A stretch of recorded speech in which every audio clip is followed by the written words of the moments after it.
Produire des richesses est essentiel, mais ce seul aspect n'est pas suffisant à mon sens.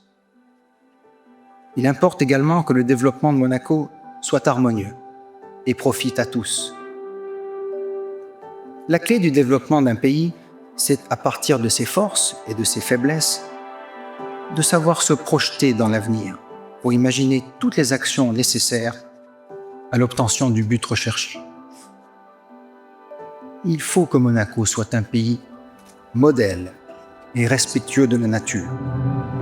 Sous l'impulsion de Son Altesse Sérénissime le Prince Albert II, nous avons lancé la Stratégie nationale pour la biodiversité à 2030, avec pour ambition un aménagement durable de notre ville-État, la préservation de la biodiversité marine et terrestre et l'adaptation de notre territoire au changement climatique. Notre défi, à travers cette nouvelle vision, renaturer notre ville.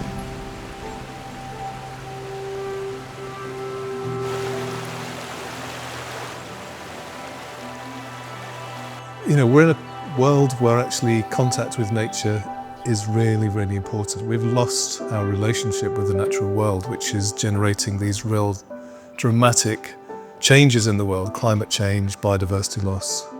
So everything that we do here is really how do we reconnect people to the natural world.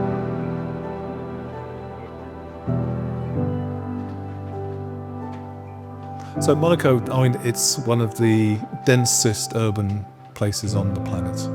It's an extraordinary three-dimensional place, but it still has landscape as part of its identity because of this amazing setting, the backdrop and the sea. One of the main things that we wanted to do was to find ways of reconnecting the mountains to the sea. How do we bring the ecological corridors that belong to the limestone landscape of the background to the marine landscape of the foreground? But also within those corridors, how can we get so that the natural landscape, the biodiversity to spread out as well? So it permeates the urban fabric. Because ultimately, nature is really important for our human well-being. We're part of it. We should be reconnecting to it. L'objectif est d'élaborer et bâtir une cité qui nous ressemble, avec en son cœur le respect de la nature, du vivant et la préservation des ressources.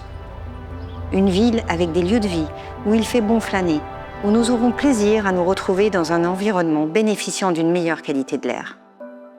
Concrètement, ces projets doivent donc permettre de faciliter la mobilité piétonne, de reconnecter les quartiers, de donner l'envie de se promener dans Monaco.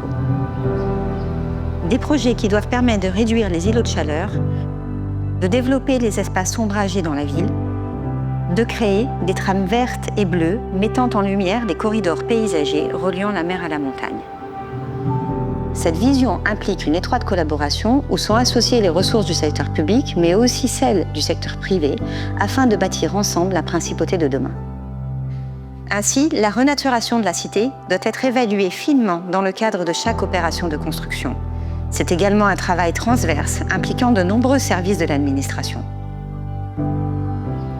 Pour démontrer le bien fondé de cette politique publique et les gains d'usage au profit de la qualité de vie pour la population résidente, mais aussi pour l'attractivité du tourisme durable, nous allons avancer sur des projets de transformation de l'espace public. La première étape de ce projet sera de lancer la réalisation d'une continuité piétonne du jardin exotique vers le boulevard de Belgique, puis la promenade Honoré II et la Condamine.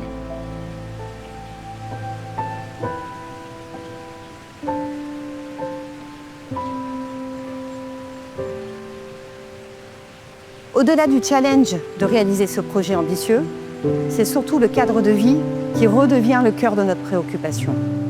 Nous devons bâtir la principauté de demain, dans laquelle nous serons en harmonie avec notre environnement et le besoin de nos habitants.